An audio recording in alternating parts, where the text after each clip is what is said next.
The Lord be with you. And with your spirit. A reading from the Holy Gospel according to Matthew.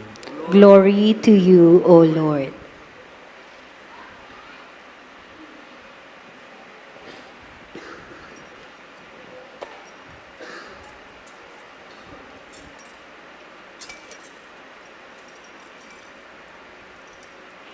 When the Magi had departed, behold, the angel of the Lord appeared to Joseph in a dream and said, "Rise, take the child and his mother, flee to Egypt, and stay there until I tell you. Herod is going to search for the child to destroy him." Joseph rose and took the child and his mother by night and departed for Egypt. He stayed there until the death of Herod. And what the Lord had said through the prophets might be fulfilled. "Out of Egypt I called my son." When Herod had died, behold, the angel of the Lord appeared in a dream to Joseph in Egypt and said, "Rise, take the child and his mother and go to the land of Israel, for those who sought the child's life are dead." He rose, took the child and his mother, and went to the land of Israel. But when he heard that Archelaus was ruling over Judea in place of his father Herod, he was afraid to go back there. And because he had been warned in a dream, he departed for the region of Galilee. He went and dwelt in a town called Nazareth, so that what had been spoken through the prophets might be fulfilled. He shall be called the Nazarene. Brothers and sisters, the Gospel of the Lord. Praise to you, Lord Jesus Christ.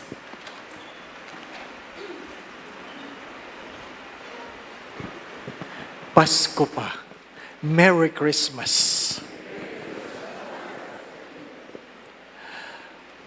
We have a wrong connotation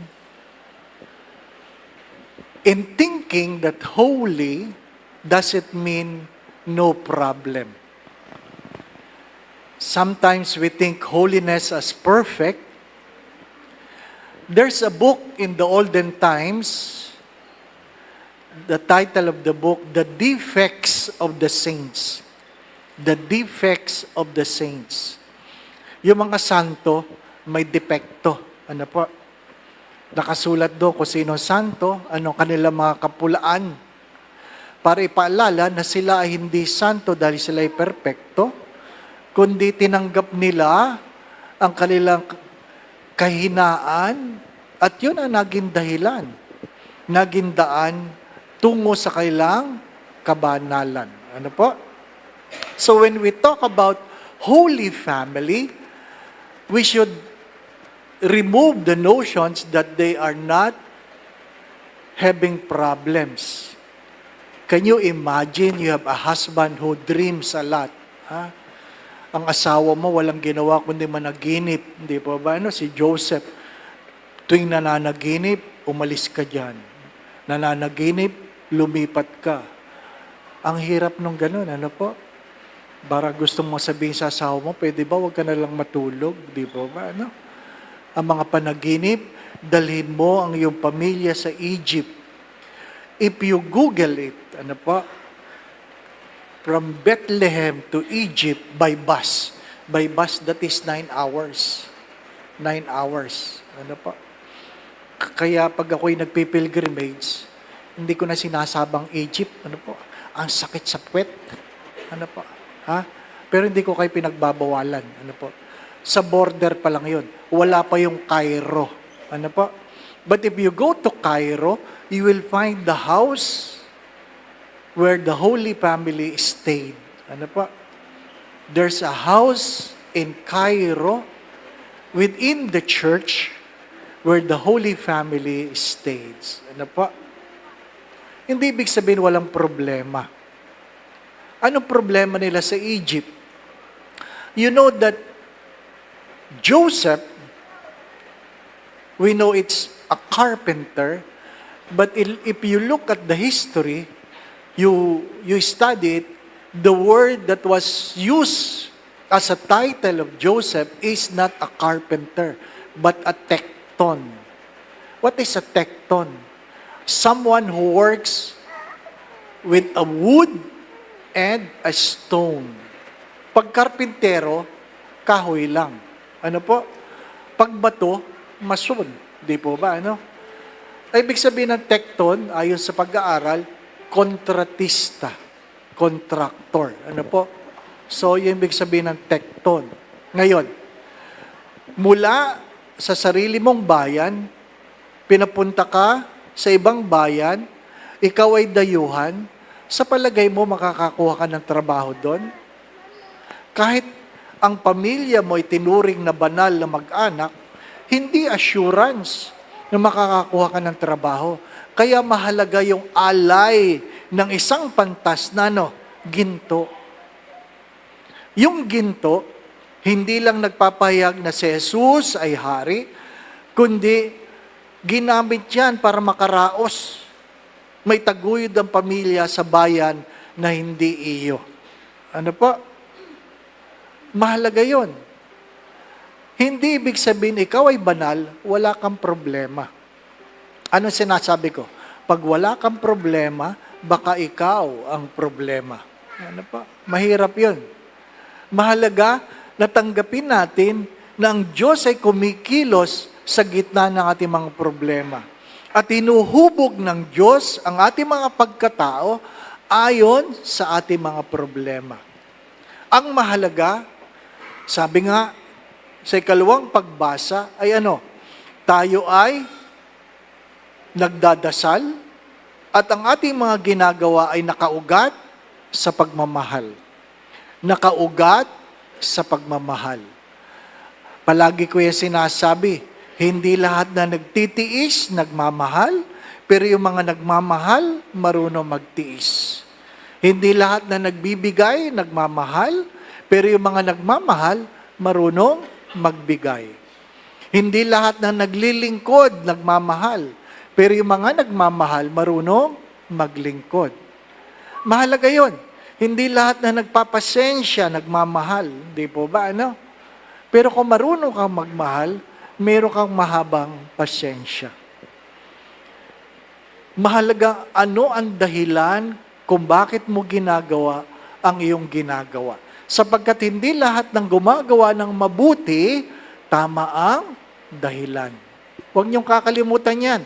Hindi lahat ng gumagawa ng mabuti, tama ang dahilan. Yung iba naliligaw lang. Di ba, Pag sinagot mo na, hindi na sila mabuti. Di po ba, Ha? Naalala niyo yun? Yung isang namatay, nakarating sa langit. Ha? Sabi niya, pwede ko bang silipin ang impyerno? Naku, nalungkot si San Pedro. Nasa langit ka na, gusto pa sumilip sa impyerno. Pinagbigyan.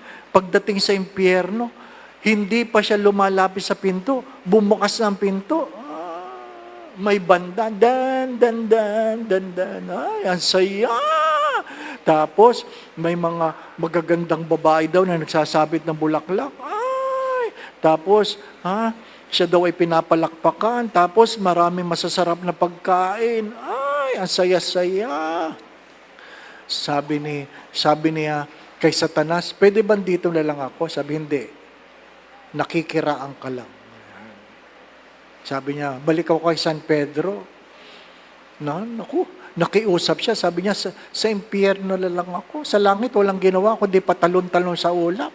Ano po? Sa impyerno lang. Di malungkot siya. Pinababa siya sa impyerno. Pagdating niya, sarado na yung pinto. Kumakatok siya. Walang nagbubukas. Nilaksa niya. Tapos, nagbukas ang pinto.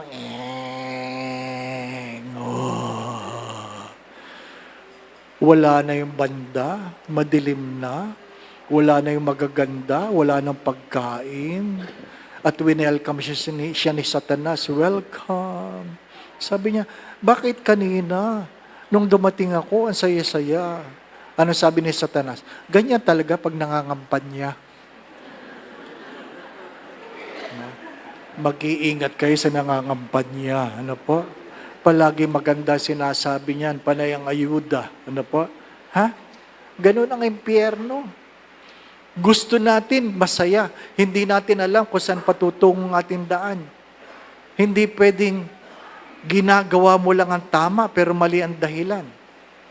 Anong meron sinasabi sa unang pagbasa na nagpapaliwanag ng banal na mag-anak? Paulit-ulit ko po itong sinasabi. Ano po? Basahin niyo uli pag umuwi kayo. Ano po? Memoryahin ninyo sapagkat mahalagang-mahalaga ito. Unang-una, ano sabi doon? Ang sino mang gumagalang sa kanyang mga magulang ay pinagkakaloban ng Diyos ng mahabang buhay. That's the only law with a promise. The only law in the Ten Commandments with a promise. Pag ginawa mo, may pangako. Ano po? Mahaba ang buhay.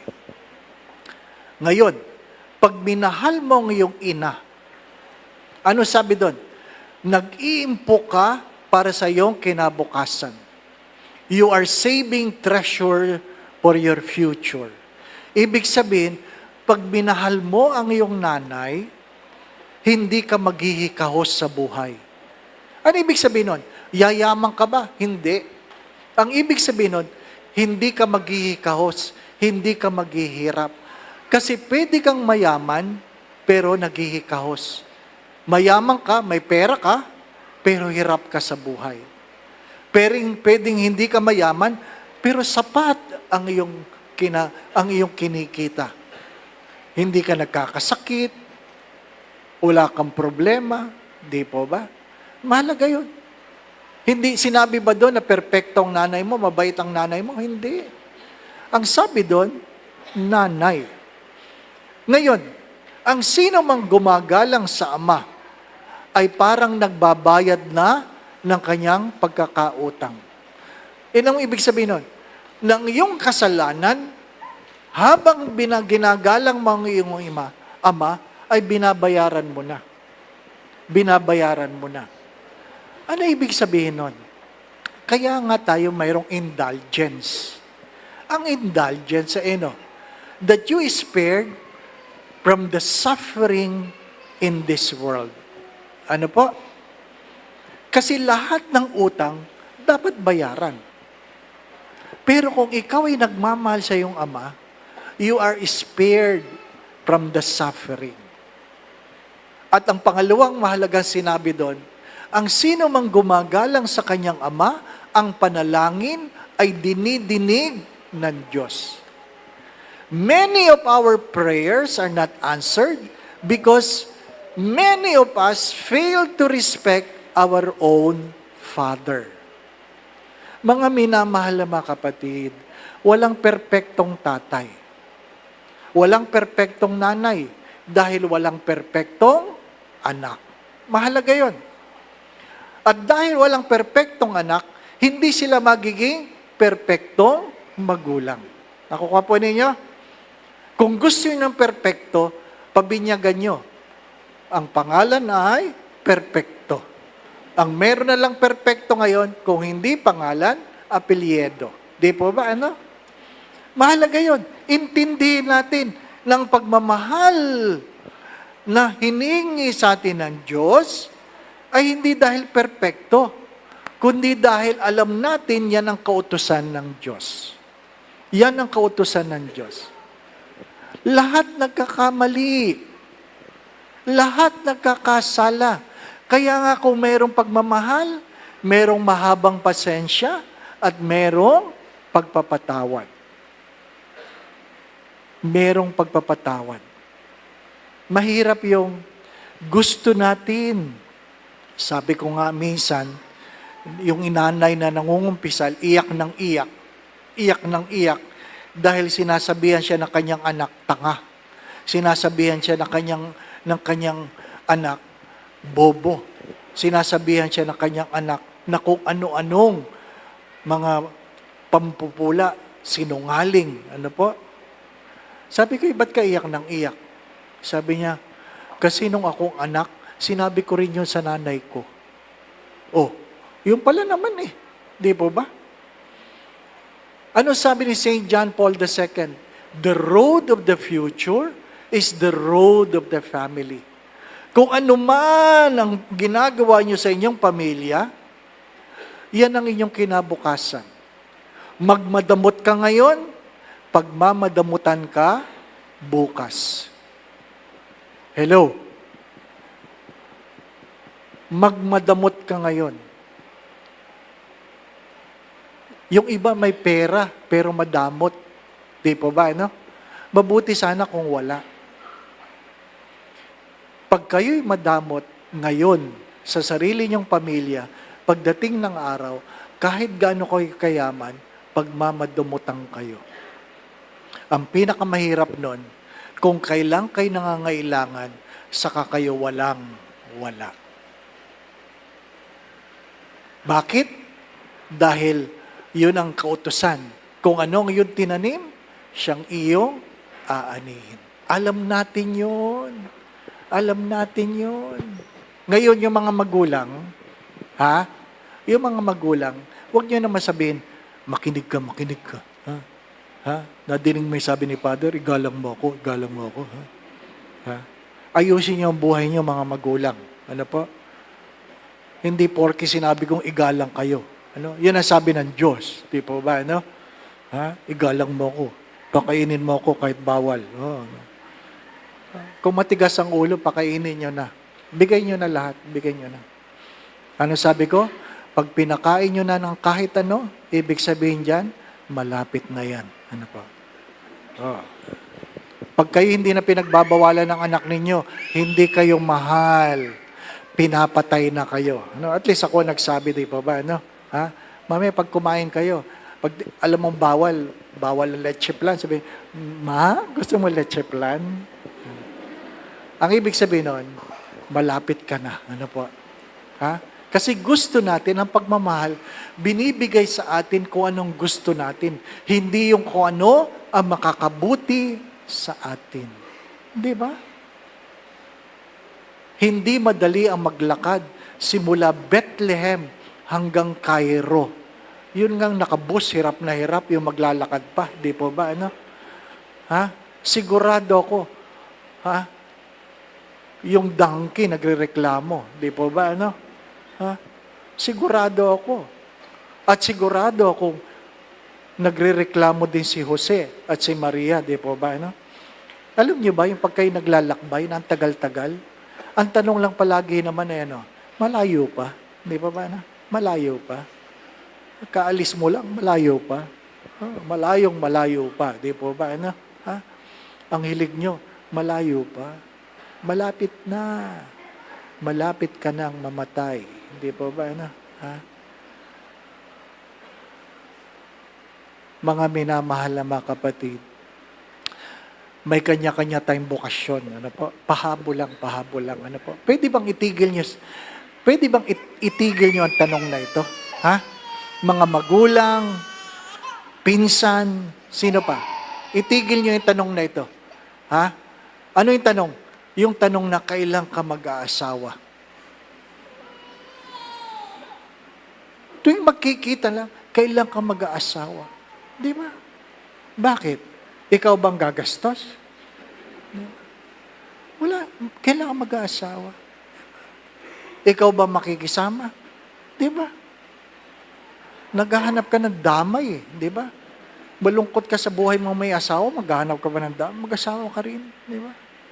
Tigil niyo yung tanong na yan. Di po ba? Kaya yung iba hindi na umaattend ng reunion. Napagod ka tatanong. Kasasagot, kailan ka mag-aasawa?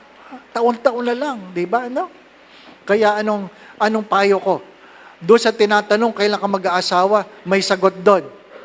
Ano sagot doon, Father? Tanong mo rin, kailan ka kaya mamamatay? Ano ba? Di ba? May kanya-kanya tayong bokasyon. Walang pakialaman. Ang buhay ng isang pamilyang banal, Panginoon, ay hindi dahil walang problema, kundi niyapos ang problema ng mayroong pananalig at paniniwala sa Diyos. Mga minamahal na mga kapatid, kadalasan lang, hindi natin pinagdadasal ang sarili nating pamilya. Let us begin by praying for our own family. Amen. Going back to what I've said, my dear friends, my brothers and sisters, holiness doesn't mean perfect. That's the goal. But it doesn't mean perfect without flaws. Sometimes our flaws, our defects, are our road towards holiness. Ang mahalaga, si Jesus ay hindi isang bisita, kundi isang kaanib ng isang pamilya na pinaghaharian ng pagmamahal at mahabang pasensya. Again, pray for your parents. Love your mother and father. Because if you despise them, you despise your future. The Lord be with you. And with your spirit. And may Almighty God bless you and your family, the Father, the Son, and the Holy Spirit. Amen. The Mass has been offered. We go in peace to love and serve the Lord. Thanks be to God.